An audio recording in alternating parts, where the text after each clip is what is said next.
There are 4 different techniques and technologies that can pipe voices into an individual's head.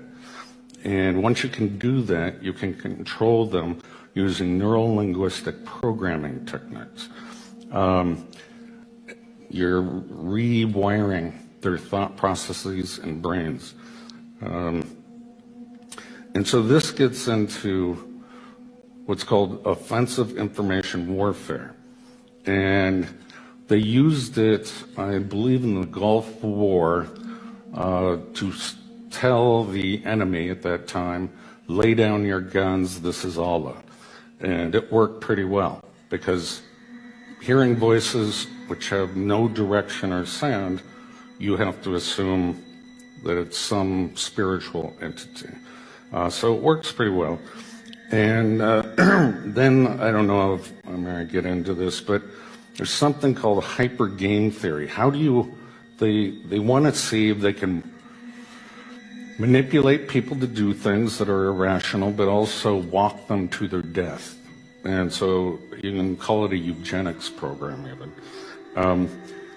And they need to sample all cultures, language throughout the world to define their probability matrices of which tricks, techniques, deception works. So how do you control a brain? Most people don't believe that. Oh, you can't control me. I have my own free will. There's no way you can get to my soul. Well, sorry, that's not true. So these nanoparticles are activated under certain magnetic frequency and will alter the brain patterns and pathways.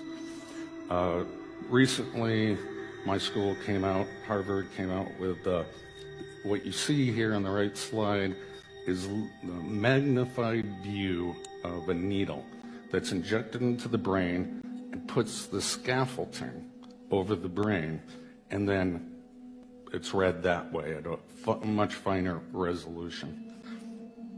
So let's talk about a little bit about deciphering the audio and visual cortex. So researchers at the University of California, Berkeley have invented a brain decoder device that's able to work out what you're thinking based on neural activity inside of the brain. Now, they use mostly what's called functional MRIs. But you could use any of these technologies I've talked about. If you're reading text in a newspaper or book, you hear a voice in your own head. Usually, most people are reading kind of aloud in their own head. Well, they can read that, decipher the words that you were thinking to yourself. So there's another one, University of LA, maybe Stanford University. They are decoding visual images.